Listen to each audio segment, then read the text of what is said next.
আরবিতে একটা কথা আছে, তুমি তোমার ঘরকে এমন ভাবে সাজিয়ে রাখো যেন তুমি অতিথির অপেক্ষায় আছো। ঠিক তেমন তুমি তোমার হৃদয়কে এমন ভাবে পরিষ্কার রাখো যেন তুমি মৃত্যুর অপেক্ষায় আছো।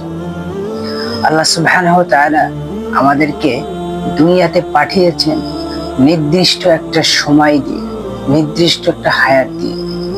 এই সময়, এই হায়াত একদিন অতিক্রম হয়ে যাবে, চলে যেতে হবে আমাদের মৃত্যু নামক ডাকে সাড়া দিয়ে।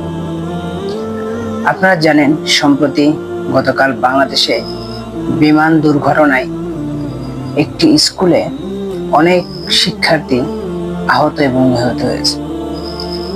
অধিকাংশ যারা নিহত হয়েছে তাদের বয়স অনেক কম, তারা জানতো না যে তাদের মৃত্যু হবে।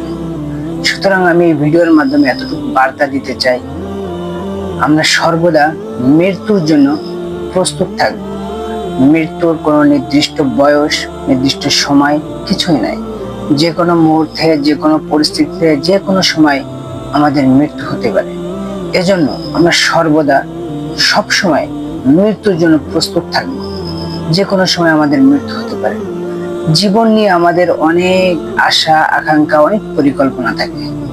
সবশেষে সেটাই হয় যেটা মহান প্রতিপালক আমাদের ভাগ্যে রাখেন। গতকাল যারা নিহত হয়েছেন, ছোট ছোট ভাই এবং বোনেরা, তাদের আত্মার মাগফিরাত কামনা করছি। আল্লাহ সুবহানাহু ওয়া তাআলা তাদের জন্য জান্নাতের উচ্চ মাকাম দান করুক, এবং যারা আহত হয়েছেন আল্লাহ পাক রব্বুল আলামিন তাদের জন্য দ্রুত সুস্থতা দান করুক। আমিন।